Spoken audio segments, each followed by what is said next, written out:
Sa afternoon prime drama na Cruz vs. Cruz, isa sa mga trending na eksena ay nang masampal ni Gladys Reyes si Caprice Cayetano.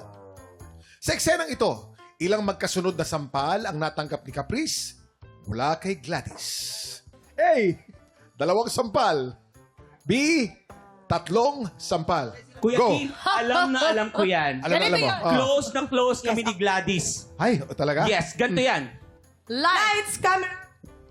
Action. Ayop. Aray. Ayop ka. Tinuto Isa. naman. Dalawa yon. Dalawa. Ay! Sakit sa tenga. Kuya Kim, 2 beses sinampal. Hala, dumudugo.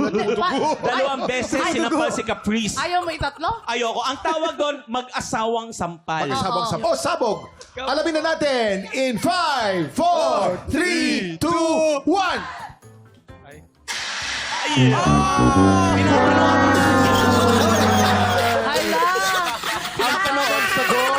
Ang tamang sagot, dalawang sampal lang. Hindi, alam mo. Si Inigo yung typical na kaibigan. Yung tatawanan kapag may nangyari sa'yo. Nilaglag mo sa Inigo. Hindi ko dapat ikaw umupo ka din dito eh. Actually, kuya, dahil nasapugan na si Lee. Dapat si Inigo naman. Oo. Wala go. nasapugan na si Cheer lang Lee ako, eh. Si cheer. Inigo naman. Volunteer. Gusto nyo? Gusto mo? Inigo! Dito! Inigo! Inigo! Let's go! Volunteer. Oh, Oo. Yan. Pero pag napulbusan itong mga ito, baliwal ang puputi. Wala ang Tingnan mo. Mistiso ito, kamukha ng nanay niya. Halika.